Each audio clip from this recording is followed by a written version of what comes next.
For Wednesday, September 14th, 2022, starting at 7 p.m. The first agenda item is open forum. Do any members of the commission have topics for open forum? Matt, do you have anything? I do. First off, the Massachusetts Association of Conservation Commission's fall conference is October 15th. If any of the commissioners are interested in attending, please let me know. We do have funding available for registration. Additionally, October 17th at 7 p.m. in the Westford Academy Auditorium is the special town meeting. Please attend so we can have quorum and move along the items. There should be an interesting one. I'd like to thank Steve Wykes, who's a resident in town at the North End. He reached out to remove the significant branch that was overhanging the trail out off at the conservation land off of there we go, Sawmill, at the end of Sawmill Road. That's the after. Here's the before. He spent, I think it was last Friday, he was out there. And in addition to that, I'd like to thank Dave Ebbetson with the Westford Conservation Trust. He's also removed a couple trees from the trails around Stony Brook Conservation Area in the last couple weeks. Apparently the rain has, caused a lot of larger branches to come down, and I actually ended up finding a couple more out there today, so I'll be reaching out and adding to somebody's to-do list. But I do appreciate all their volunteer work in maintaining the safety and accessibility to the town's trail network, because it's certainly extensive, and more often than not, I don't know. I'm the last person to know when a trail needs addressing. So having the residents out there reaching out is certainly appreciated. And last but not least, the Westford Academy cross country team is using the trails at the Stony Brook Conservation Area around East Boston, around the East Boston camps. This afternoon and also next Wednesday and the following Wednesday for their meets. So they've typically used it in the past, and they've actually, the JV coach alerted me to another branch that was across one of their courses that I had to get some people on before today's race. But they don't want to add hurdling to their cross country? It's steeplechase. That's steeplechase, Need some puddles. We have the water body, we have the things to jump over, and that's steeplechase. I don't think they do that at the high school level. I think it's a little too dangerous, but gets them ready for college. That's all I have. Okay. Do any members of the audience have something for open forum? Okay. In that case, 7:05, yeah, we'll do the 7:05 p.m. agenda item, which is discussion and issue enforcement order for Williams 17 Hopkins Place.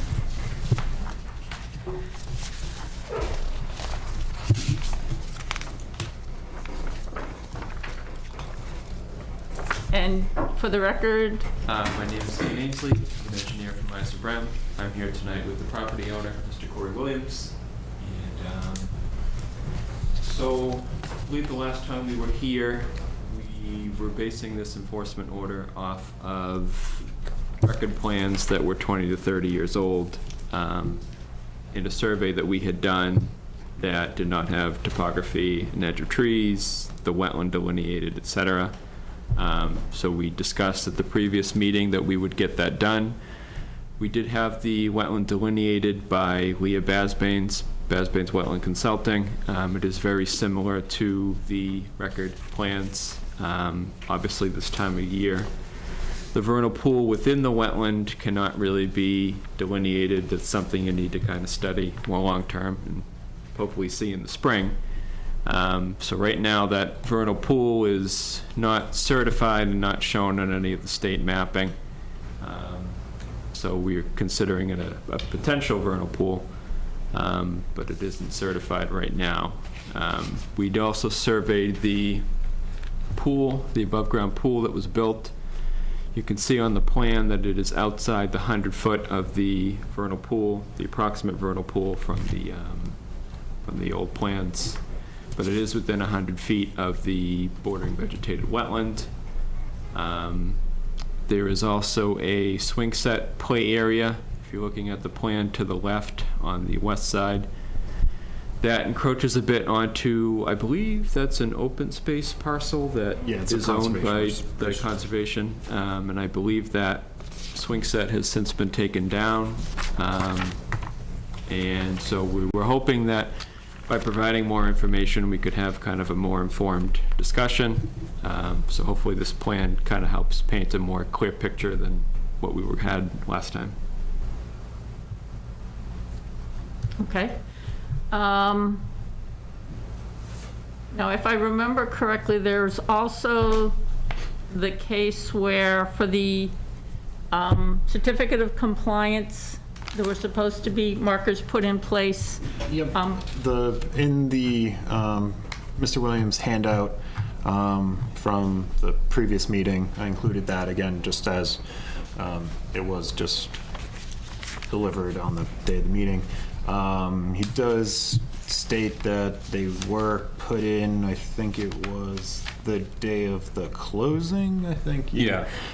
So, or sometime in that time frame. So again, I don't know, I can't go back to what was done or wasn't done. But I mean, I feel like you'd have a pretty good recollection as that was the closing. So I don't know if we want, I mean, I know Jim has a question, so I can come back to me. Okay, Jim? On the same point, how come the markers are not shown anywhere on here? Because they're not there. Why not? I'm not sure. I believe they were taken out at some point. Markers. The, Oh, the Four by conservation four posts posts. themselves. conservation Conservation posts, signposts. Right, so when we, like I had mentioned there, we looked at the house, March Right. 20th. And They weren't there. Right. April, we closed on the 30th. April 29th, we went to do the final walkthrough, and the posts were in the ground. Had no idea what they were. So we talked to the real estate agent, homeowner's real estate agent, and it was explained to myself and my wife that it was a sort of formality, that the Conservation Commission needed that to go in because of some conservation land to the left, or, again, not something I would know of, but that was how it was explained to me. It was explained that the yard can stay the way it is, unimportant, and there was never a discussion about a vernal pool, wetlands, anything like that. The first I learned of a vernal pool was as a part of this process with the pool. So those posts that I was asking about, they were there on the day of your closing. Yes, Where are they now? Oh, did they have labels on them? yes, yep, What did the labels state? I don't know. Hopefully it said wetland resource area, do not disturb. It was a really, it was a pretty It would- small sign, probably something to that effect, yeah, I would think. The post, Where are the posts now? I still have the posts. They're not in the ground, though. They're not on the ground, correct? They were disturbed, removed by somebody. They were in the ground, right? When They you were when you in the went there on ground. your walkthrough, they were there. Yes, And now they're not. correct. I think they should be put back where they belong. So you'd have to go back to the 2019 drawings and put them in that placement and then show them on this drawing, right? Well, that was my question for the commission. One, where, as Ian mentioned, it is not a good time to certify a vernal pool. So I don't know if we want to if issuing the enforcement order to, scale back the scope of the conditions ordered in the enforcement order to, one, continue and get that, in, late spring, early summer next year, have that, Basbane Wetlands Consulting, actually perform a, see if it can be certifiable based upon the biology, or not, because if we can't certify it as, if it's not a certified vernal pool, then, we're there's different set of standards and, you know, habitat that we would be looking to protect. Whereas, you know, if it's a vernal pool, if it is a certified vernal pool, you know, we'd be looking for the entirety of the area within the buffer to that wetland, within the wetland resources 100-foot buffer.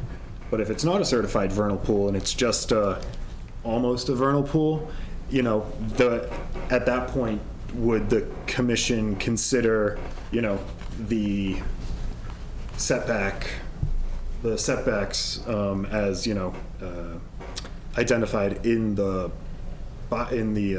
rules and regs of the bylaw, you know, the 30-foot no disturb, you know, the 50-foot no disturb, and then, you know, between the 50 and the 100 be, you know, allowed to, you know, remain a lawn area. So the posts were put in as buffer to the vernal pool as opposed to buffer to the BVW. That's my understanding. They're not shown on any of these diagrams, so we don't know, right, from what we have here. We have to look at the 2019 drawings and plans that would show where they were supposed to be. So I do have on the plan, and maybe this will help a little bit, there's two gray lines shown. One is the 100-foot wetland buffer, and one is the 100-foot vernal pool buffer. The posts were presumably along that 100-foot vernal pool buffer, if I recall correctly. Yep. It's in the original enforcement order, if that's helpful. Yeah, no, it's, and the, Exhibit C. yeah, the approved, here's the construction plan showing, you know, the limit of, here's, once again, the 100-foot. Right, that was in our electronic copy, but I don't think it shows the posts. Right, it doesn't show the posts, No, but it this shows was the extent of pre-approval. clearing. So this plan was pre-approval? This is the construction plan that was approved in the order of conditions. NOI? Yes. Okay. So it shows the 100-foot, the limit of work is, you know, except for this little area here, was outside of the 100-foot buffer to the vernal pool. So that would be where, you know, the conservation posts would have been. Well, there aren't any on there, though. I want to see a plan that does have them on it, that shows where they were I supposed think to go. it's in the 2019 Right. as-built for the, Yeah, the 2019, yep. for the which is in here. certificate of compliance.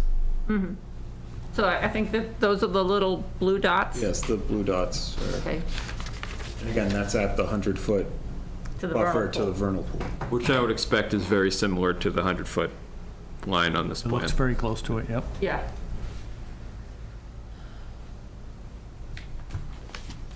So those should be in place, right? In terms of getting back to where we were for the certificate of compliance, and Yep. then if Yep. there's a plan to, you know, if in fact it is not a vernal pool, if it can't be certified as a vernal pool and we want to maybe look at adjusting or permitting work beyond, that could be potentially a request to, you know, with new information, then there's a proposal and it gets reviewed and goes through the process. Because, yeah, I think, you know, it's important to go back to the state of the certificate of compliance before we talk about making amendments. Okay. Okay. What, Ann or Noel, do you have anything? I had a question about, so the existing play area that was taken out? Yes. Yes. Yeah. So from the line where it's a conservation property, excuse me, over to the left, how is that being renaturalized? You're saying the area that the play area was on top of, that's encroaching Yeah, on the the left conservation? corner of it, yeah. I mean, I guess part of that is what we're here to discuss, to find out what the Conservation Commission would want.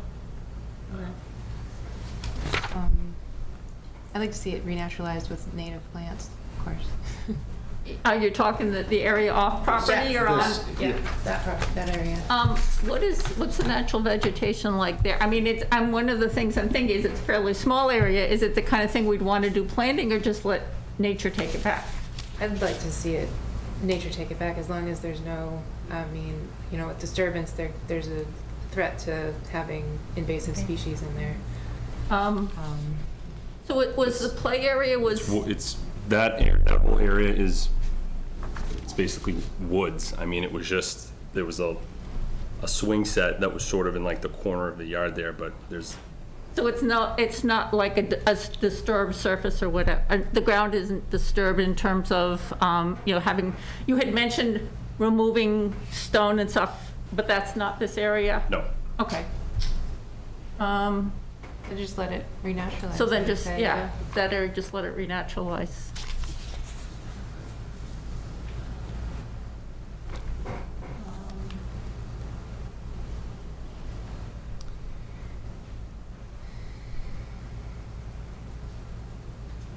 So, Matt, with the gravel area around the existing pool, the portion of that it's in the buffer zone, would that have required an RDA?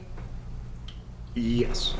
Okay. So, you know, any above ground pool, you know, at the limit of 100 foot, it probably would have actually just been under the bylaw as opposed to under the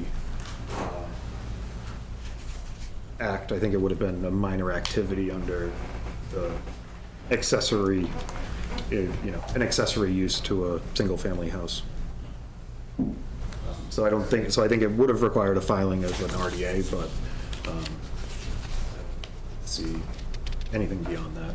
Well, what I'm thinking about is should there be an after the fact RDA? We can, It I just, think it makes sense, so it, you know, it proves it, it codifies it. That certainly is something we can, it's not something that's listed on the state form, but it certainly can be something we can include in the draft order, that, you know, a RDA, after the fact RDA be submitted. yeah, well, and part of what I'm thinking is in terms of if there's follow-up on seeing if the vernal pool could be certified, if there's an after-the-fact RDA, and if it turns out that the vernal pool cannot be certified, and there's a request to you know, expand lawn area or whatever like that, you know, it's kind of like, do we choose two, or is it a case where it makes sense to have it be a single filing? I would, the second option, if including it all in one, it would, because it would have been, if a filing came before the commission before the vegetation to the rear of the house was disturbed and removed, it would have been a filing under the state act and the bylaw. Whereas if it was just the pool, it likely would have just been the bylaw filing as, you know, an accessory structure within an existing lawn area. So now what we're seeing is the implication of all the clearing within the buffer zone. Yeah. So I mean, process-wise, I think, you know, waiting to see if this gets, I mean, get the posts reinstalled and then, you know, at whether it comes back as a certified vernal pool or, you know, a certifiable vernal pool or not, and then, you know, file an RDA for that, whether it's, and in the meantime, you know, not disturb within that area of the conservation posts. Just let Do you it, have an issue putting these posts back in for now until the spring? No. And then what we would do at that time, if it did, depending on the results of that study, then we would apply for the pool permit. Or if it does come back that it's certifiable, then we would apply for everything retroactively. Does that kind of make sense? Yeah. I think we're okay with that. Yep. I'm good. Okay, are there any comments from the audience? Okay, so, in terms of what we need, so the post will be reinstalled. At this point, is there anything we need a motion on? Just I'd appreciate, Enforcement order. the commission look over the actual 6 items of the order to make sure There's that. five items in the order. Right, yeah. That need to be done. I think most of these can remain just the way they are. Renaturalization planting plan doesn't really have to show new plants, just that it's going to be naturalized, right? Yeah, it's just gonna be Okay, and that's not within 60 maintained. days of issuance of the order.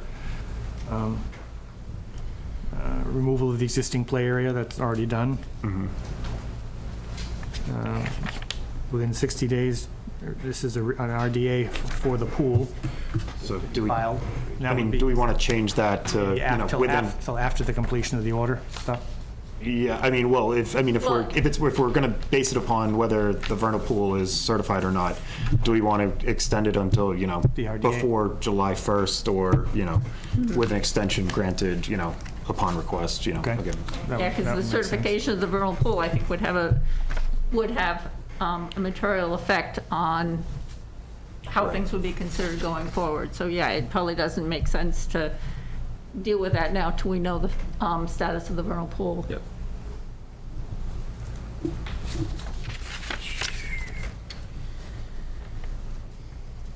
And number 4 is essentially just reinstalling the posts. And not just on the 100-foot buffer, but where they were shown on the, Yeah, as built. right, the original as-built.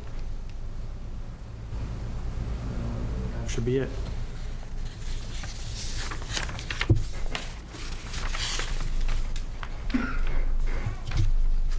Good with that? Yep. Okay. Can I have a motion to issue the enforcement order as amended? All those in favor? Do we need to do a roll call? Nope, there's nobody. No, okay. All those in favor? Aye. Aye. All those opposed? I think That's it? that's it. Okay. Okay. Thank you. Thank you.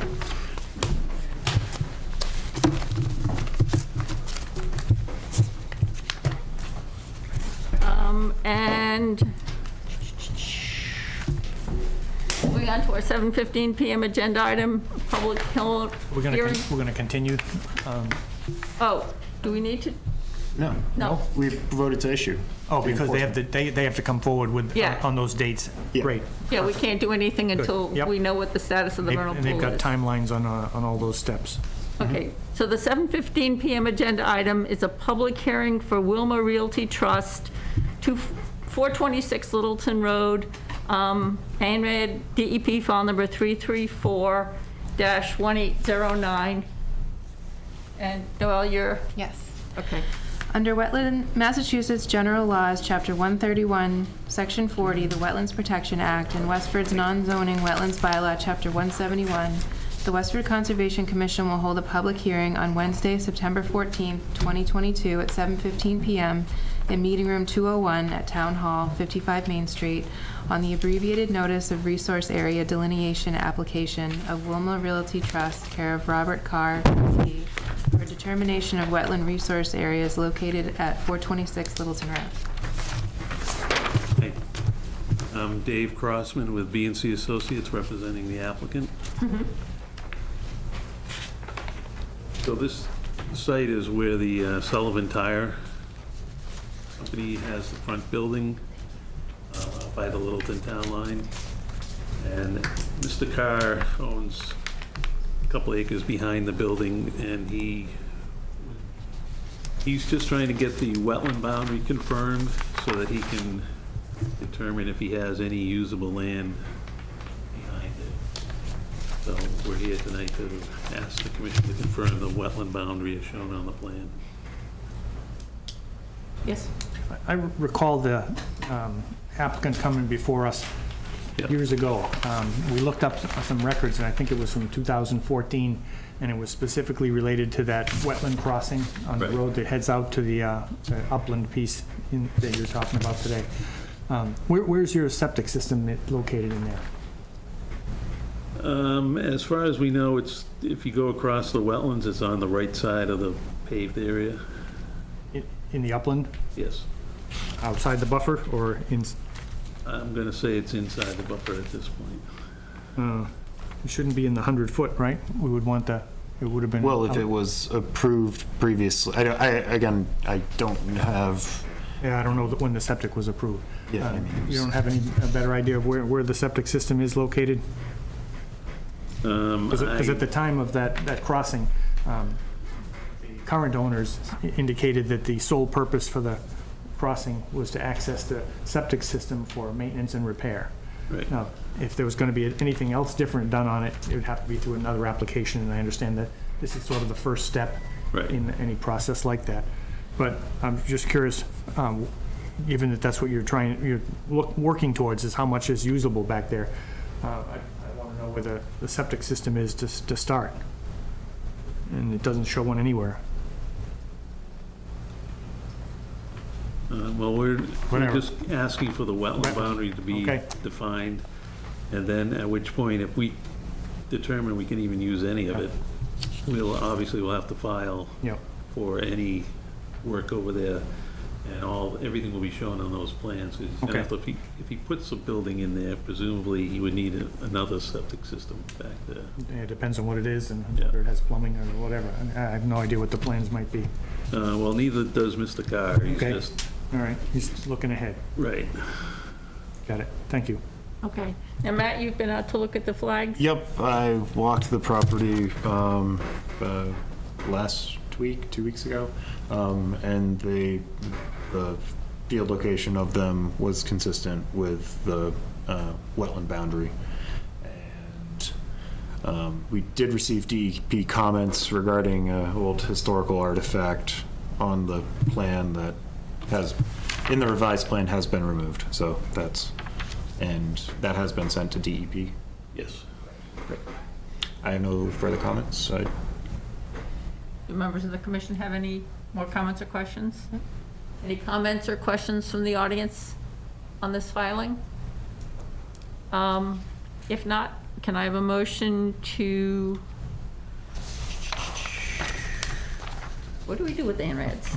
Issue the order of resource area delineation So we'll for, issue the order of resource delineation for 426 Littleton Road, DEP file number 334-1809. Can I have a motion? So moved. Second. All those in favor? Aye. Okay. So the ANRAD is issued. Can I have a motion to close the public hearing? So moved. Second. All those in favor? Aye. Aye. Thank you. Okay, thank you very much. I'll send it out tomorrow.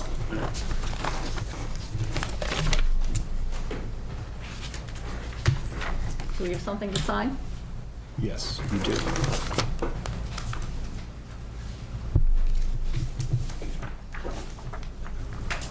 Thank you. Okay, so moving on to our 7:20 PM agenda item, a conversation with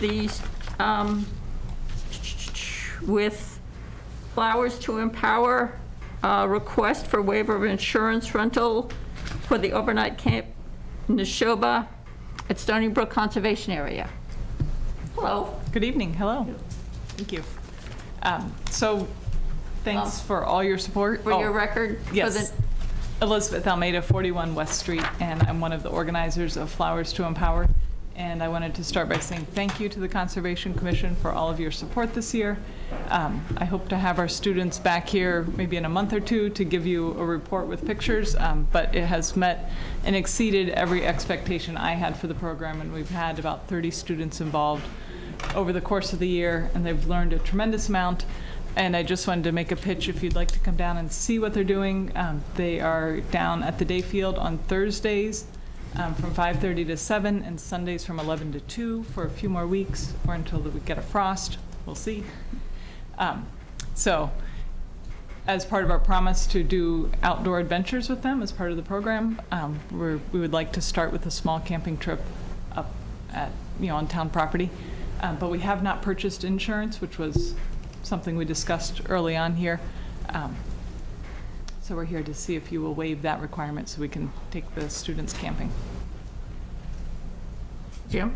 I'm okay with waiving any insurance requirement for this group, but I also wanted to mention at the strategic planning retreat on Thursday night of last week, one of the young ladies involved in Flower to Empower spoke to the crowd of like 300 people in the tent about what they're doing, what they're learning, and it sounds fantastic. It really does. It sounds like it's going better than I'd imagine it would. So I'm really happy with the whole program. Thank you.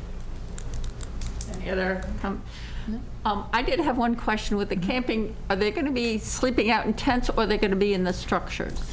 So we had planned to sleep in tents, and then just today, I had one parent email and ask if they could put sleeping bags in the dining hall in that building, and I said I would ask. So I didn't know if that's permitted.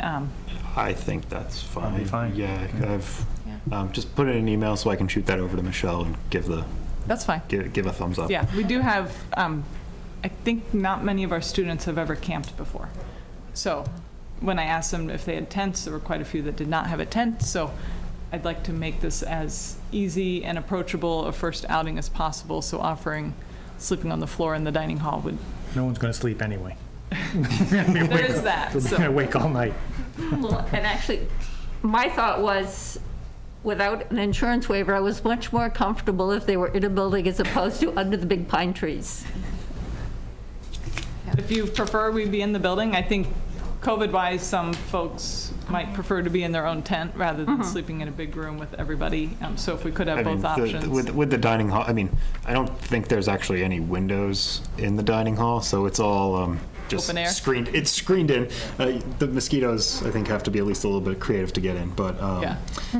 it's. I mean, I think there's enough fresh air that passes through there. And I would just add that our intention had been, of course, to have a campfire and cook over the campfire, but I would check in with the fire department Yep. because I understand the state has requested people not have campfires, but with the recent rain, I was kind of waiting until we got closer and then I would. Yeah, I think Talk to the fire department. I think the rec department's rental guidance Says say check with the fire. check with them the day of. So Yeah, exactly. So we will be responsible with our fire if we do that. Okay. One other question I'd had, and this was kind of thinking a larger umbrella. I know that the Rotary is kind of being an umbrella organization. Right.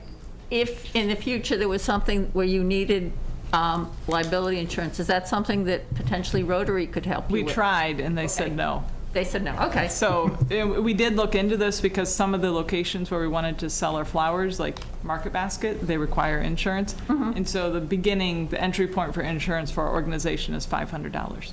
Okay. So we So the weren't question's ready been to- asked. It's been asked. We are interested in getting insurance because, that would open up some other sales opportunities for the group. But in year one, it just didn't seem, when we weren't sure if we were going to make, $50, $500, or $5,000, we weren't ready to spend that money. Okay. So we will revisit the question with the farmers like over the winter and see if we think it's a good use of our money for 2023. Okay. Can I have a motion to issue? To approve the waiver of insurance grant the waiver? requirements. Grant the, for grant Flower the to Power. waiver for rental insurance. So moved. Second. All those in favor? Aye. Aye. Okay, Great. Thank you very much. Thanks. Moving on to our 7:35 PM agenda item, which is a public hearing for Jermaine, 72 Nutting Road. Under Westford's non-zoning wetlands bylaw, Chapter 171, the Westford Conservation Commission will hold a public hearing on Wednesday, September 14th, 2022, at 7:35 PM in Meeting Room 201 at Town Hall, 55 Main Street, to consider the request for determination of applicability application of Shannon Germain for installation of helical pier footings for a deck within 200 feet of a perennial stream and within 100 feet of bordering vegetative wetlands and bordering land subject to flooding at 72 Nutting Road. Good evening. For the record, you are? My name's Larry Cohen. I'm the designer with Architect of Suburban Boston. He's representing me, Shannon Germain, 72 Nutting Road, Westford. Okay.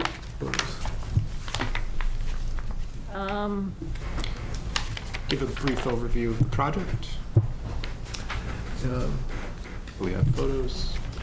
Yes, we're planning on installing a low-to-ground, well, it varies from near the house, it'll be low-to-ground, and then we're coming out essentially almost to about where that second retaining wall is. So that part of the deck will be a bit elevated. The installations that we do, of course, it's all wood frame, it's pressure-treated wood, but we support all of our structures on the steel helical piers. And I want to make sure that people are familiar with that, the helical piers. You want to give a brief description? A helical pier is essentially a steel screw that gets hydraulically driven into the ground, rather than digging holes and pouring tubes of concrete. So it's a very compact machine that we use to do this. It's 31 inches wide with 4 pneumatic tires. It's smaller than a lawn tractor. And it has an articulated arm. It's hydraulic. It has a gas engine, hydraulically driven, an articulated arm that provides the torque to drive these into the ground. It comes as a 7-foot-long galvanized steel shaft. It has a single helix, like an auger at the bottom. And that actually is what goes in the ground and becomes the footing. Once we get down to 4 feet, then it gets cut off close to grade, and there's a heavy-duty bracket that goes on. And then from there we do a wood structure. But what we've always liked about it is there's almost no disturbance of the machine going across people's lawns. When the piers are installed themselves, you can barely tell that the ground's been disturbed around it. So it doesn't create any extra fill. There's nothing that gets removed. It's just screws straight into the ground. I know it's been very popular with conservation, all around the towns that we work in. And we've been doing this for the last 12 or 13 years. Yes, Jim? I'm good with the distances. From the plan, it shows that even when the deck is there, the deck is about 70 feet from the property line, and the wetlands as shown in the GIS system is significantly beyond that. So distance-wise, I think they're fine. Only question I have, Matt, is regarding the slope. It's a pretty steep slope away from the house, at least for the first 50 feet or so. How much of straw wattles or erosion control measures would be needed? I mean, I don't think anything's. I've seen the helical piers installed elsewhere, and there's. It is steep, but it's a very, very minimal disturbance. I mean, again, it kind of just screws itself right in. So you'd be okay without erosion control? Yeah, I don't see any need for the erosion controls. I'm good. It is a minor activity under the Wetlands Protection Act as accessory to existing dwelling within areas of lawn. Maybe a patio, but I'm not going to clarify. And it's also an exempt activity under the riverfront area, under the performance standards for riverfront area, which is why it's just being presented to the commission under the local bylaw. And the ground underneath the deck will remain... Remain as it is. Okay. Of course, the deck, of course, is just porous, and water will continue to go where it always has. Okay. Any other questions? No, I'm good with this. There is an existing propane line, as discussed, I think, with Larry, that's going to remain, I think. Yes. Yeah, Just don't hit it. Yeah, I just want to make sure, you get to the record that it was there before, it's, because that was my question was, where's the propane line either A, coming from or going to, but it's there currently, so. Not germane. Sorry. Okay. Well, did that require a dig safe? Always. I mean, Okay, so dig safe's been there? no matter what we're doing. Okay. Well, not yet. We're waiting for approval before we apply for a permit Okay. and call Dixit. Okay. Are there any comments or questions from members of the audience for this public hearing? So, Matt, this would be a conditional negative? Or just a straight negative? I think just a straight negative. Okay, so can I have a motion to issue a negative determination of applicability for 72 Nutting Road? Second. All those in favor? Aye. Aye. Okay, so Matt will be in touch with the paperwork. Of course. Thank you for your time. Thank you. Thank you. Motion to close the public hearing. Second. All those in favor? Aye. Okay. And you've got stuff for us to sign? I do. Thank you for reminding me. Okay.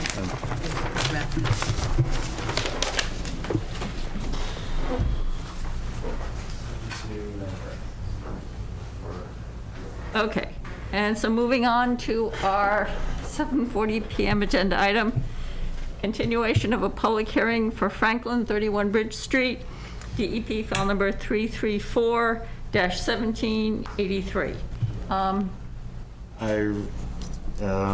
we heard from Mr. Franklin? I have not, but also I requested that he continue as we only have 4 commission members tonight, and I didn't want to start losing votes due to the absent members being elsewhere. Okay. So when do we want to continue to? To the 28th. Okay, 28th? Yes, September 28th. Okay. Can I have a motion to continue the public hearing without discussion to the commission's meeting on September 28th? For Franklin, 334-1783. So moved. Second. All those in favor? Aye. Aye.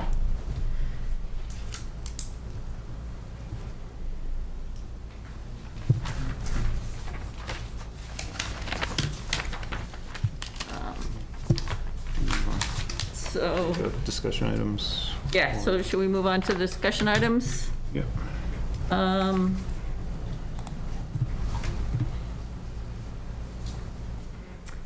What would you like us to take up first? 55 Graniteville's reviewing and approving the restoration planting plan. This was in relation to the enforcement order that the commission issued a couple weeks ago. Oh, Hey, that's me. okay. I was like, I haven't actually met him. I was like, I don't know who's sitting in the back for anything. So Mr. Triano and North Design Services provided the restoration plan as shown on the screen and included in the commissioner's packets. In this plan, there was not the conservation posts shown. I have since received a plan showing that the conservation posts are located on here. I know that was, upon my initial look at the restoration plan, I was... Can you move your cursor along the area where it shows? Yep, so the it'll be located? 30-foot buffer along here. Not over there, that's off, oh, wait a minute, that is on the property. Yeah, this is Okay. this is on the property. Then And along- then stone bounds at where the intersection of the 30 and the property line, the corner of the property lines, and then the intersection of the 30-foot wetland buffer and the property line here. So that was kind of the last piece of the restoration effort. The restoration plan was to provide this to the commission. Additionally, a very diverse planting list. Mr. Triano did clarify the viburnum and the foxglove species, which I don't have presently, but I did look them up and they are native. And so if the commission does not have any questions, I recommend they approve the restoration planting plan as revised to include showing the conservation posts. Any questions or comments from the commission? Any questions or comments from the audience?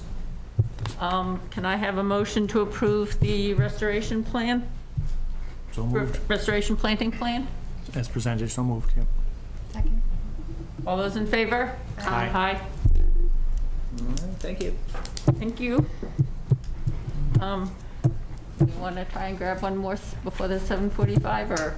No, I can go to 7:45. Okay, so moving on to our 7:45 PM agenda item.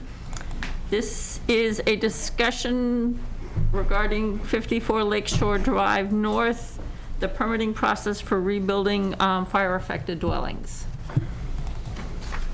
Good evening. Good evening. For the record, I'm Dan Doherty. I'm here with Brian and Leslie O'Neill, and as you know, they have the misfortune of having a house burned down. So we're here to, basically talk about how we're going to rebuild it as expeditiously as we can. And part of that process is obviously we have to deal, it's on the waterfront at Nabnasset Lake, so we obviously have to go before this board and other boards to get the proper permits. Essentially what we've done is kind of designed, this is what's existing, and I don't know if you can punch up the actual plans that have all we have is elevations for the new house. And basically what we've done is, on the same kind of a footprint, we pushed it closer. We've incorporated the decks that were on there before as part of the house, but we've pushed the whole house back towards the street. And if you look at this, the plot plan that they do have that's existing, they have plenty of frontage on the street side to do all of those functions. It's tight on both sides, but we're not going any tighter to the lot lines. We are pushing it back. Other than that, one of the other things that we have to do pretty quickly is they've had the tree damage. We had an arborist go out there, and they've actually been talking with the insurance company about replacing them. They have some full trees, but they were scorched pretty badly in the trunks, and actually it's a hazard, so they recommend that they have to take them down. The insurance company, I guess, was probably going to have to be dealing with Matt on that issue, but Thanks. But that's where they, whatever gets taken down is going to be replaced with the insurance money as well. So other than that, the waterfront itself isn't going to, it slopes down. It's quite a slope on this particular property. So that's actually going to, you know, the decking and the planting and the lower levels all going to stay pretty much as is. We're going to have to do the new house, though. We are going to probably wind up having to do a septic system. That question is still in play because we have been having discussions with the Board of Health. And in doing so, part of the property, the septic system is actually in the, believe it or not, on the lake side of this property. And at least we'll have the opportunity to move it probably in the back now. So everything we're doing is actually going to be a betterment for the lake and the resource, but obviously they're trying to get us going as quick as possible, and I'm trying to get them a foundation, at least in the ground, and the demolition done so we can move forward. So we'll be asking this board to kind of look at these tentative plans with the design, with the intent of next time we come before you that we can move forward right to an order of conditions and get going before it gets too much frost in the ground. Or any frost. So when you're showing us what we're likely to see in an Yes. NOI, in a notice of intent filing? Exactly, Okay. exactly. So this is just kind of an informational Right, meeting? if you want, if there's something else you wanted to incorporate into this, I mean, we'd Now's the rather hear time it to- now. So- Okay. Jim? This is probably Board of Health stuff that you're gonna have to go through, but if you're not replacing the septic system, it's gonna stay where it is. Where's the reserve area gonna be located? I'm sure any reserve on this particular property is going to Would be have to in towards the front, street. Right, and moving the house forward, there's still gonna be room. Oh, yeah, we're only talking about moving it back, you know, like, what was it, what did we say, 10 feet or something? Oh, Yeah, 10 that's all, feet. like Yeah. 10 more feet. Yeah, we're not coming back like 30 feet Great, or anything. okay, thank you. There's over 70 feet, I think, in the front, so, on the street side, so. Well, And as you know, we've done them a heck of a lot closer to the roads and everything with other properties. any comments or questions? I'd like to see a restoration plan between where the house is going to be and the waterfront.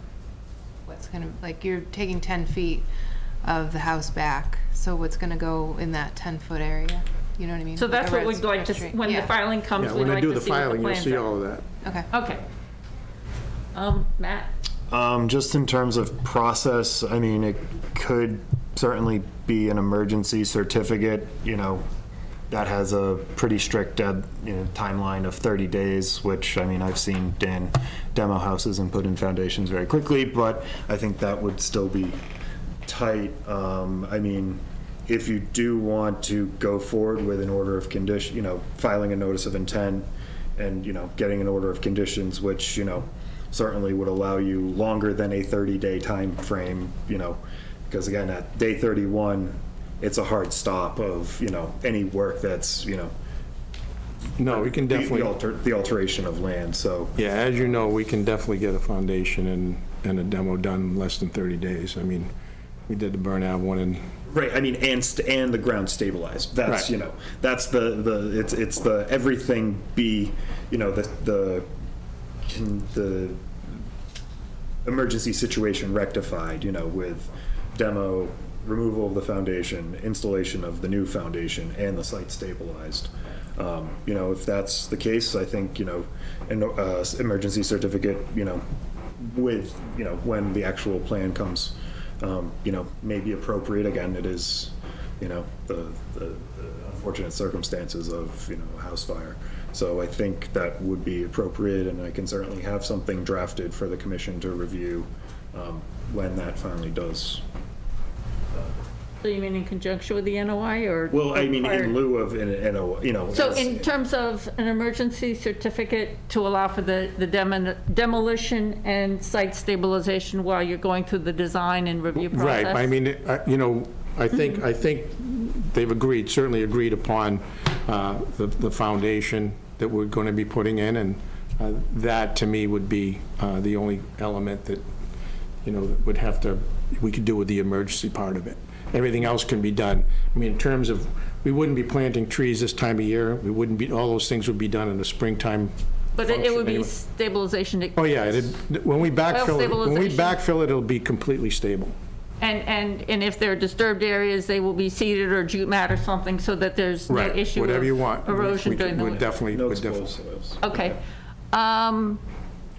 So does that require, if we want to have that option available, do we need to make a motion, vote on a motion? No Okay. motion tonight. Again, this was more just informational to kind of What prep the- the commission for, you know, when we actually do get, you know, the proposed plan showing the foundation relocated 10 feet and. But if that's the idea, is move it back 10 feet, Right, again, it's, you know, it's. the height doesn't matter to us too much. Yeah, you know, I was gonna say, you know, if they're putting it in the same in the same footprint, you They've know. actually got a lot more work done quicker than I thought that they were able to do in terms of, you know, plotting and whatnot. And in terms of the plans, everybody's kind of in agreement with all of that stuff, and the O'Neills are certainly agreeable to moving it back to expedite this thing, and that's kind of what the rationale when we came before you was, let's make this as quick as possible. Good luck with the O'Neills. Hope it goes smoothly for you. Thank you. Okay, and then there's the option for the emergency certificate to let you do the foundation removal before the NOI process is complete. Yeah. Okay. Works for me. Okay, so no motions are needed. Any comments from the audience on this? Okay. I think that's everything. That's it. We just need to know that when we come back, we're gonna be full bore. Just go as quick as we can. Yeah. All right. Thank you all. Thank you. Thank you.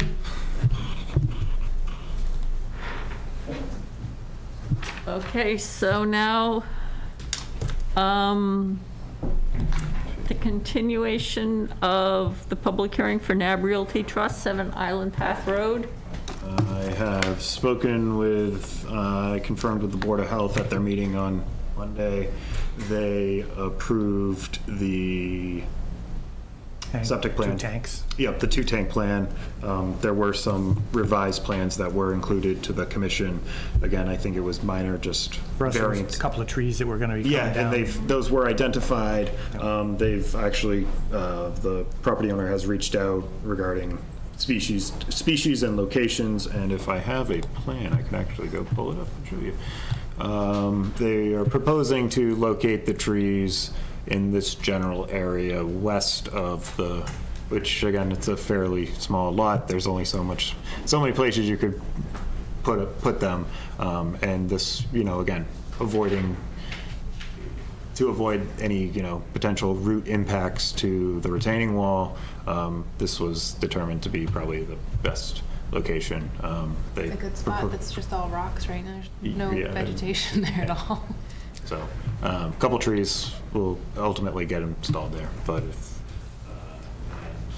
I think I actually have a determination this time. 2 trees to be planted, and I remember, I think Eric or Jim, one of you two, made a comment about the tight tanks being coated to protect against degradation where they are being located close to the groundwater level. Eric might have asked, I was more concerned about. Yeah, you were concerned about floating. His was, you know, protecting from, you know, accelerated degradation. So I put that in the conditional negative determination. Can I have a motion for conditional negative determination? So moved. Second? All those in favor? Aye. Aye. Can I have a motion to close the public hearing? So moved. Oh, I think we were actually just supposed to close the public hearing because they voted to issue it last time. Oh, but we didn't sign it last time. Okay, then, Whatever. Okay, it's closed? It's closed. so issue to, can I have a motion to close the public hearing? Sure, move to close it. Second. All those in favor? Aye. Aye. And we have something to sign. we do. This is for everybody. Okey-doke.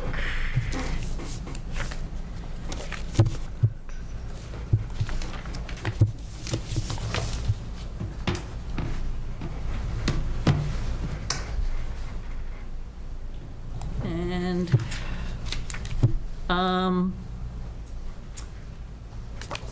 so, moving on to the agenda item, we have the continuation of a public hearing and issue order of conditions for Maury Brothers General Contractors, 164 Main Street, DEP file number 334-1805.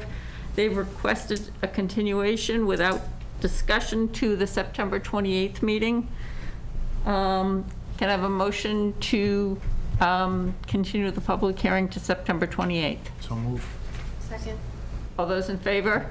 Aye.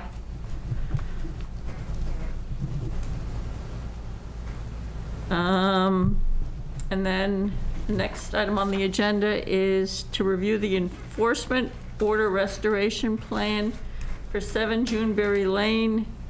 The applicant has also requested this item be continued without discussion to September 28th. On this one, do we have a reason why they won't extend, they want to? It was just time getting the things prepared, whereas the new property owner is trying to work with the engineer from Land Tech to work to a plan that is satisfactory to both the new property owner and the commission. So Okay. Generally, enforcement orders, I don't like the idea of the alleged violator being the one running the well, I mean, at the duration of end, it. well, it's the restoration plan, you know, it's, they're providing the restoration plan, and, you know, at the end of the day, the There is commission progress has. being made. Yes, Okay. More so than at 31 Bridge Street. your words, not mine. Okay, so, Continue it to September 28th. yes, can I have a motion to continue the public hearing to September 28th? He just did. Just did. We did, okay. Second. All those in favor? Aye. Aye. Okay, Close enough. okay, so let's move on to our 8 PM agenda item, which is review and approve the wall design within wetland buffer, DEP file number 334-1710, Spalding Hill Estates. This is special condition number 54. Good evening. Good evening, Mark Slager from Allen Engineering, here on behalf of Spalding Hill Homes. Also with me is attorney Melissa Robbins. I reviewed the video from the last meeting when this was discussed, and I submitted a letter to the commission that hopefully clarifies what the intent of that condition is. The condition was to review and approve any retaining walls greater than 4 feet on the site. And the reason for that was that I've dealt with plenty of structural engineers who don't understand the sensitivity of the location and configuration of the wall. For example, you notice the wall in question on St. James is curved. I've had comments from other structural designers saying, why can't it be straight? You know, and they'd cut it down and it would encroach 10 feet or so into the no disturb zone. So in this particular case, I reviewed the wall and it's exactly as shown on the plan. So there's really no need to, well, there's a need to review it and make sure that what's being constructed matches the location that's on the plan so that it doesn't affect the limit of work that was approved by the commission. Do members of the commission have any comments or questions? Matt? I did include the road profile, the plan and profile of St. James Way, which I did not include the first time. Does show about 18 feet of fill being brought in at Station 2 something, I can't read it. But 50. Yeah, 260, about 18 feet of fill is being brought in. So if 18 feet of fill is being brought in, do you know where the grade is existing? Currently, they have about 9 more feet of fill to go. That's what. And we did meet with engineering and highway and everybody and talked about trying to reduce the scope of the construction of the roadway, and they would allow it to go down to 20 feet of pavement width, but they wouldn't budge on the slope of the roadway, and that's what's driving the fill. Okay.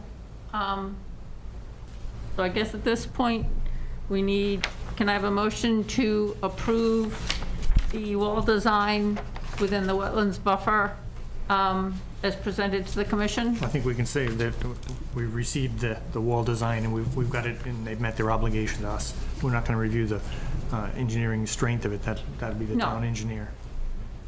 But for us, I think it's, The special condition does say the commission shall, Review it or something like that. yeah, that's the reason, it's any wall within greater than 4, blah. All wall design shall be submitted to the commission and its agent for review and approval, so. Okay. That's why so, commission could approve. there's an and. So I think, we're just dotting an I. Yep.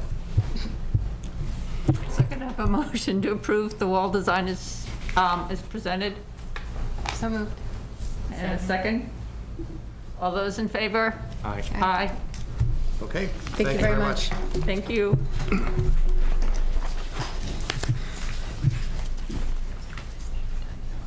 Sure, we can take that up now. Just go, we can take it out of order.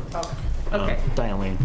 Oh, well, yeah, I mean, we're at the agenda, we're at the end of the assigned time, so now we're moving on to the discussion item for Diana Lane, open space. So, I know, Matt, that you included the draft of the conservation restriction prohibited and permitted uses. Have people had it? Jim? Yeah, I had a couple of issues with it. In the paragraph that talks about public access, that was one of the things that was concerned to me. Twice there's a reference to section 3B10, but there is no 3B10 anywhere in it. It has to do with public is allowed access to it as long as they're strictly compliant with 3B10. There is no. I'll make sure I put that back in there. That's the one about no loitering fires. Yes. I didn't see that anywhere. It's important. Okay. So the fact that it's out of this draft, I'll make sure that it's Okay. back in there. It's referenced twice, but it's not present in the. What page is that, just so I can? I don't know. It's near the end. Okay, near the end. I don't know the page number. And then there was also some confusion in my mind about which parcel the CR actually applies to. In the baseline document, it seems to apply to parcel F. That's on page 1.3 of the baseline document. But the exhibit B in the application doesn't include CR signage for parcel F.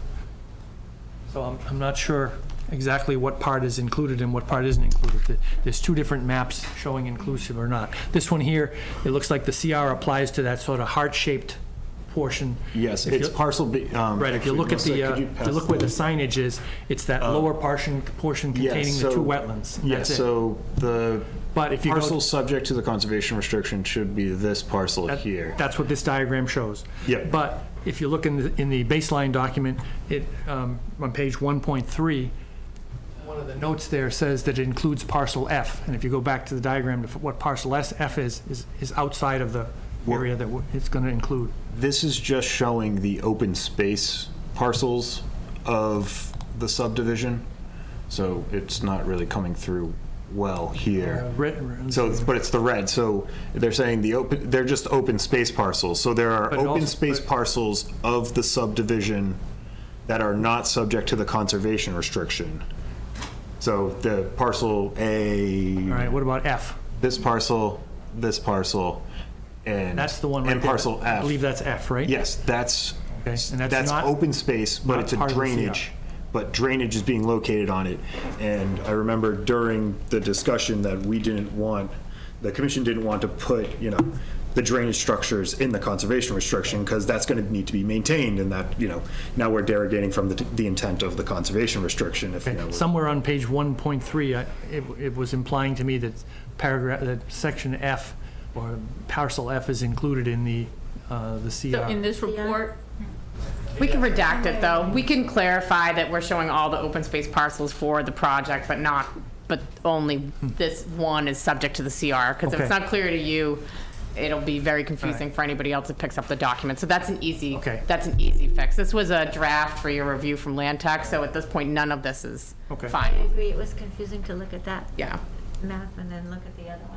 Somewhere in there, it made it real clear to me, if you look just at this document, it said F was included, but the other one, it was clear it was not. The Right. other one I just took as a, well.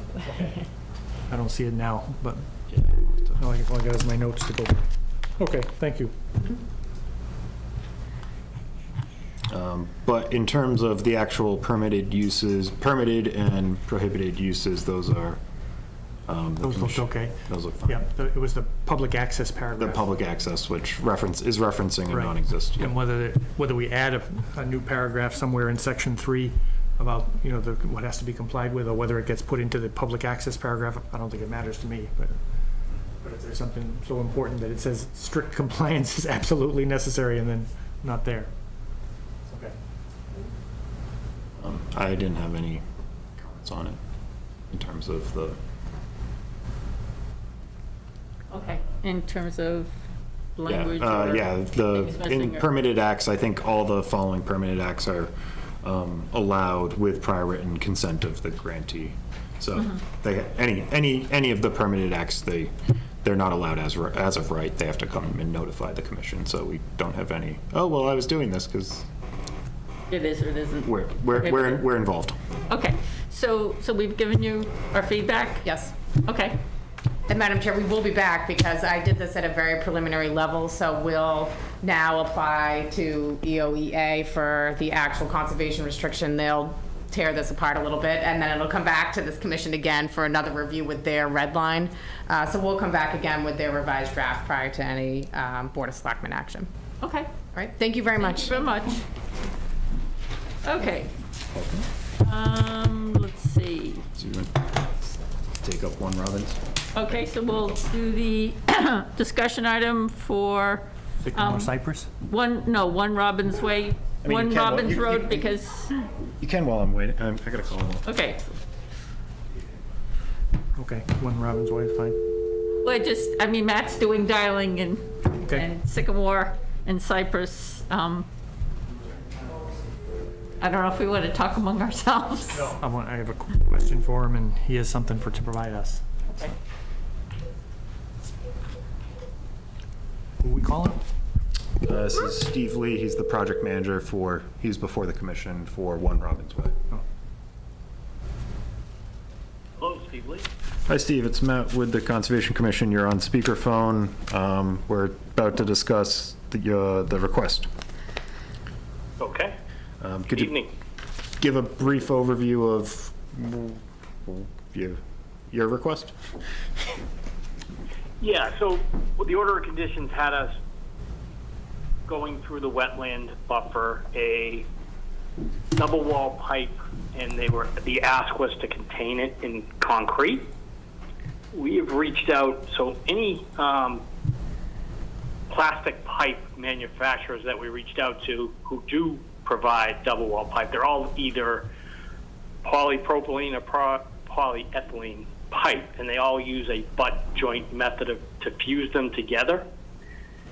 And basically, the two that in particular that I got a response from and have the paperwork saying they don't recommend we encase it in concrete because of the heat, the weight, and et cetera, could crush the double wall system and or break the butt welds. So So the ask is that we go forward with the trench detail that was provided by one of the manufacturers, and not encase it in concrete. So we do everything, including the leak detection, and run the double wall pipe, but we wouldn't encase that pipe in concrete. We would do it more similar to what the manufacturer is asking us to do for the trench. Okay, yeah, and I think, just for commission members, some of the background is, in the past, when there has been a pipe that connecting a structure like a house to a septic system where the pipe actually had to go through the buffer zone, what we've had the applicant do is and Matt, correct me if I'm wrong, is in essence create an extension of the foundation, a concrete extension of the foundation going through the buffer zone, so that when the pipe actually emerges from that concrete structure, it's now outside the buffer zone, so that we don't have a pipe carrying septic contents in the buffer zone. And so that, I think that was part of what was behind Eric's Yes, point. and this was initially proposed as just over for the drainage of the, Water the cooling towers. Now it's- But it is, I think, treated with something that does classify it as wastewater, as opposed to just it's So it something. requires treatment prior to discharge. Yeah, treatment at the wastewater facility. So there is, as originally designed, there was no inclusion of, septic waste in there. It's, just discharge from the cooling towers and condensers. Jim? So the force main then is a concentric, like a PVC-like material, 2 pipes? Yeah, it's a double wall pipe system. Single, the one we're looking at, the one with the manufacturer that provided the trench detail. We're looking at, it's actually a we're looking at your figure single double F82, wall. the trench detail. Sorry? We're looking at your figure F82, the trench detail. It shows a cross-section of the concentric pipe in a sand and gravel environment. Correct. Okay, how does the leak detection system work in that outer pipe? So what we're going to do is, so if the carrier pipe or the interior pipe has a leak, Yep. along the length of the exterior pipe, we'll have, best way to describe it is a trap with an electrode sensor that would go back to the panel. And then what we're going to do with that panel is it has a set of dry contacts and bring it into the house BAS system, so it would be monitored regularly if in fact it did sense water in the outer pipe. So the outer pipe would have at some point along its length like a trap set up with that electrode going back to the panel. You mean like a low point in the pipe, that's where it's tested only? Or is it tested along the length? So water finds, the way it is described to me is water finds its own level. So at some point along that line, if there's a leak on the carrier pipe, it will set that sensor off anywhere along the length of the run. So there's detection, there's moisture detection along the length of the outer pipe, or just in specific locations?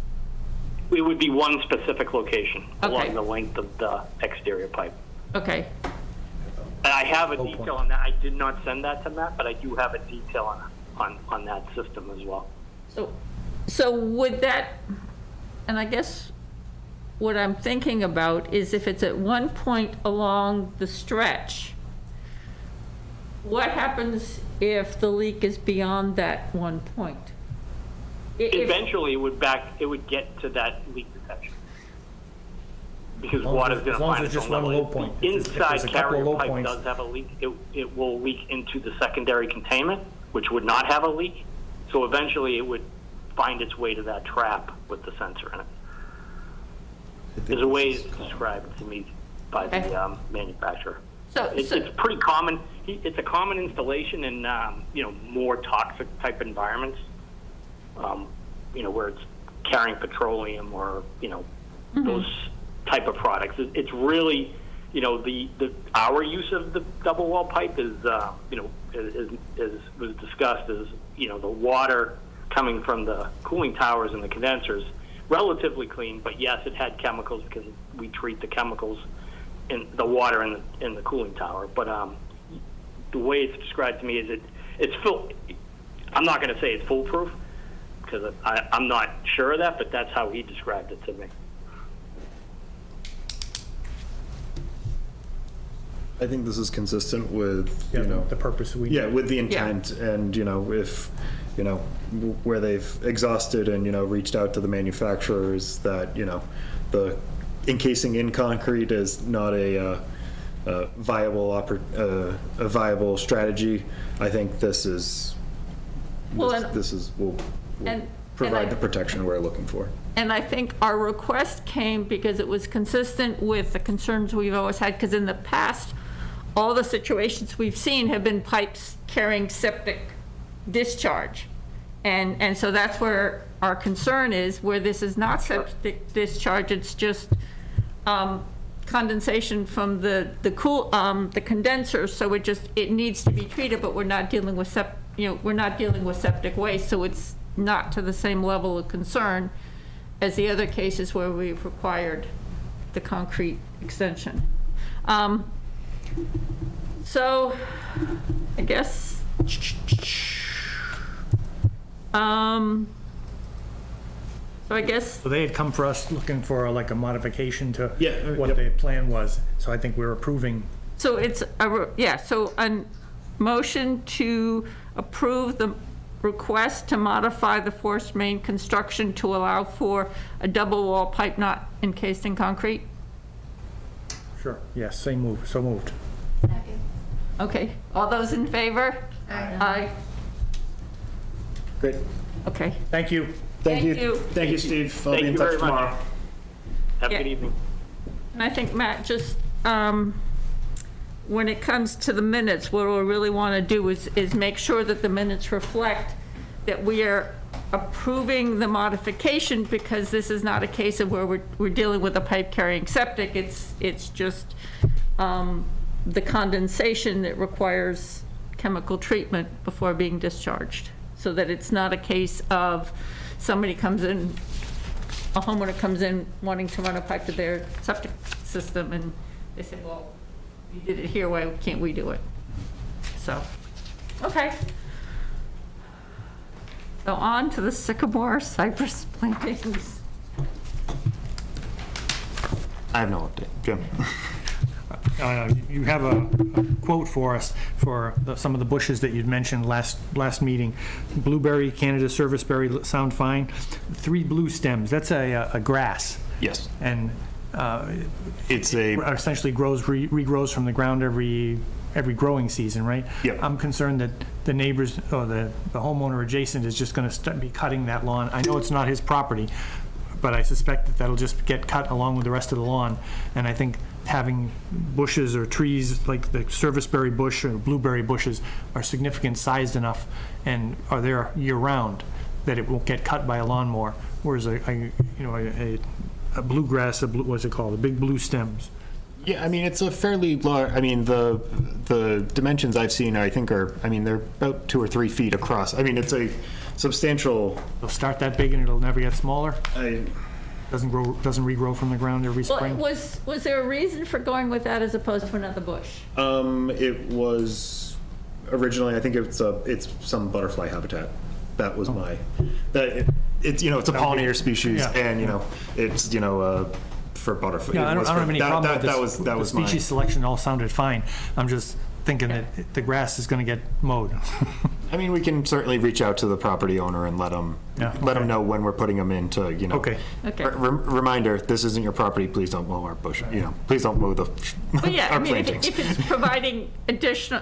providing variable habitat, then maybe it's worth giving it a try and see how it works. maybe put a couple of little rocks there so they can. Little rocks right next to the. And I think it's right next to the big a rocks. losing battle to try to prevent any trimming of the grass that's going to grow in that area. That I'll just live with. But Okay. the bushes, if they can grow, that'd be great. Okay. And then you said you had a quote for price. I have not. I didn't include it. Where are we going to get the money from? We have fun. There's budgetary funds. Okay. Okay, that's it for that item. Okay, so with 115 Concord Road. The update to DEP was included in the commission's packet. It was certainly more, there was both the actual form submittal to DEP, but also the narrative as provided by the LSP.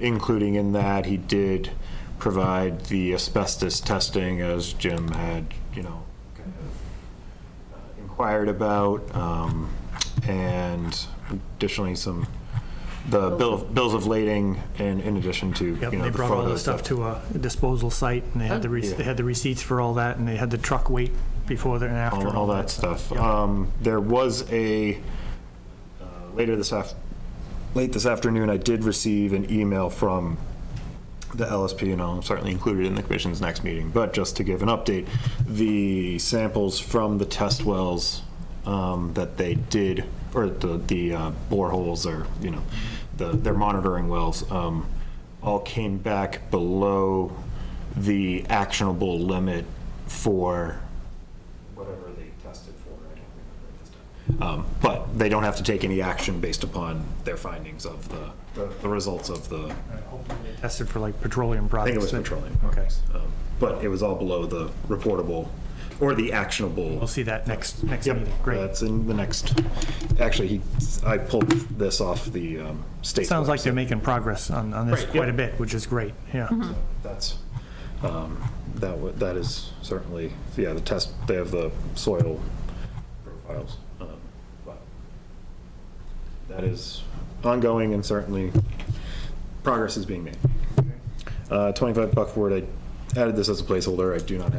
I wasn't not able to make it out there. I certainly will have an update for the commission at their next meeting. Okay. And then request for certificate of compliance for burn at 54 Elm Road, DEP file number 334-1750. In late August, I went out, observed the changing shed relocated to greater than 50 feet from the wetland resource. They haven't done any they haven't done any beach nourishment. It's, so they recommend the commission issue the certificate of compliance for this project, as the shed's been moved and they're not seeking to do any beach nourishment. So have they actually gone, have they gone past the 3-year for the order conditions? Okay. This was issued in late 2020. So they, if they change their mind and decide they want to do beach I nourishment, don't think they don't think they will? they have explicitly said they want to close this out, and they want to get, okay. they're seeking the certificate of compliance and want to wrap it up. Okay. I recommend the commission issue. So can I have a motion to issue a certificate of compliance for DEP file number 334-1750, burn at 54 Elm Road? So moved. Second. All those in favor? Aye. Okay. The minutes for August 24th, 2022. Have people had a chance to review them? Yeah. I wasn't Okay. here for the meeting, but I watched the video beginning to end. Okay. I'm good with them. So can I have a You motion? had one comment. I would just put it in the record. Oh, yes, thank you. Comments. Bottom of page 2. Yeah, so, yes, you're right. I did have a comment that on the agenda item under, was it 17? 37. 37, Waterview that I had checked the information on the manufacturer's website, and it said that Yankee Cobble is not listed as one of their permeable pavers. The minutes basically said that I said that Yankee Cobble was permeable, and so I just basically am asking to have the minutes reflect that I said it was not permeable. I went back and looking for that too, because when I first researched this topic, I couldn't find a clear indication anywhere on Ideal Block's website that said what's permeable and what's not. But there is an installer's handbook that provides guidance to the installer on how you can take non-permeable, blocks with enough spacing and very, very coarse sand, way coarser than you'd normally use, not stone dust, but you build a bigger base with large gravel, and then you leave larger spaces between the blocks, and so essentially you allow drainage infiltration between the blocks. So from that guidance in that booklet, it almost sounds like almost any block could be used if it's installed in a manner, specific to encouraging drainage. What I did when I went to their website was there was a place that talked about permeable pavers, and so I went there, and they literally listed. Oh, you found more than I did then. Yeah, well, it took a couple of tries, but they basically gave all of the style numbers that they were professing as permeable, because one of the things about these Yankee Cobbles is that the water absorption is a maximum of 5%. So in fact, if somebody went in and put like grout around them so that you don't have that permeable thing between the pavers, then you've got an impervious surface. Huh? She expressed that. That's what I think her concern was, and it's in fairness too. So basically it was, and I mean, I didn't listen to it, but no, I had done the research that I knew that particular style was not permeable, so. So the top of page 3 will amend to say that commented that she did not see on the Ideal Block website. Well, I saw that it was not. Yeah. I saw it, anyway. But it does say it could be installed permeably, is what you said, so. Yeah. But you're right, we might as well have it be. Yeah, well, and it just, but some of it. Don't encourage. And this is where the minutes don't always get into a level of detail, because in going through the Ideal Block website, you take a permeable paver, and there's still a whole bunch of different layers that you have to put underneath it to have a permeable surface. So it's not just use the paver, do anything you want with it. There's more to having a permeable surface than just pavers you use.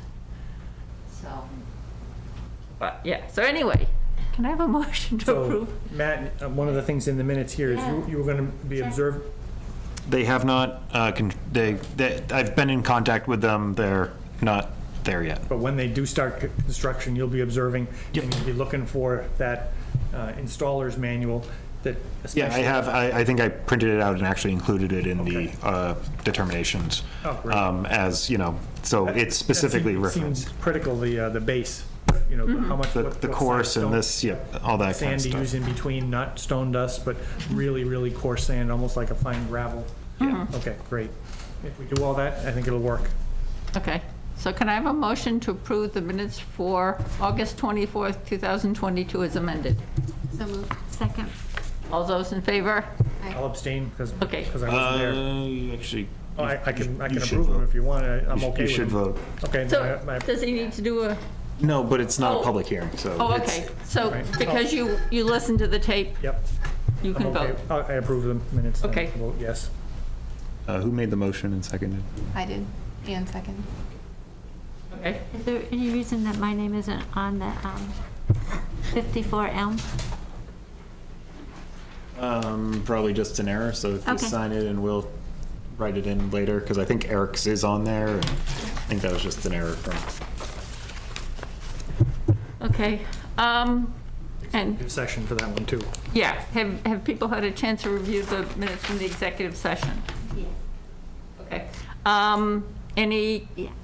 Just one minor thing. It says that I attended by phone, and I was really there in person for that. For that one? Okay. Okay. But I think you might have been there by phone. On the 24th. The last meeting. I will review. Yes, I was. All right. Yes, thank you. You just got it. No big deal, but Okay, Thank you. so, can I? otherwise, Huh? otherwise, okay. Okay, so can I have a motion to approve the minutes for the executive session on August 24th, 2022, to approve the minutes but not release, As amended. as amended, but not release at this time? So moved. Second. All those in favor? This one, I spoke with Matt about it the next day and met with him because I couldn't, there was nothing to watch. Yeah, I mean, it's more, again, the vote, voting on approving minutes it's a, Okay. administrative act of the commission, so. I got my you can- summary from Matt's Yeah. attendance, and I vote yes on this too. Okay. So we voted? Okay. So there's no site visits to record, none to schedule. I think we've made it through the agenda. Record time lately. Great job. Okay, so can I? I'll bet Noel wants to know when we're gonna interview Oh, that's true, we didn't. conservation candidates. Thank you. Well, Okay, From today, right? do what? Isn't it 2 weeks from today? yes. Yes. Oh, Yes. you already, I didn't know you already set dates. Okay, good. Yeah, well, and that was, we did it at the last, After the last meeting, when we realized that Eric and Marilyn weren't going to be here. we originally then- planned it for this time. Okay. So, so I think, Matt, you had forwarded out the list of questions the commission had asked of applicants the last time, just to kind of refresh people's minds. So at the next Yeah, meeting. Before the next meeting, if we can organize who's asking which questions. I know Jim has a specific question he wants to ask, so he Favorite gets. one. Okay. Yeah, right, and which is perfectly fine, so we'll, before the next meeting, organize, but, to start off the next meeting, we will be interviewing both, Noel and, the other, Mike Ruggieri, to fill the position on the commission. Nolan Noel won't be confusing at all. It's funny, a lot of people call me Noel. Yeah, that. A lot of people call her Nicole, I mean. Although, Most of them are on this commission. but now with all the roll call votes, it's made it really gave me the practice. It says, okay, Good. yeah, now I know it's, Yeah, it's muscle memory. Yeah. it's muscle memory, the right name comes up the first time. Okay, so we will be doing that, and then we will make our recommendation to the Select board. select board. Okay, so if there's no other business and no executive session, can I have a motion to adjourn? So moved. Second. All those in favor? Aye. Aye.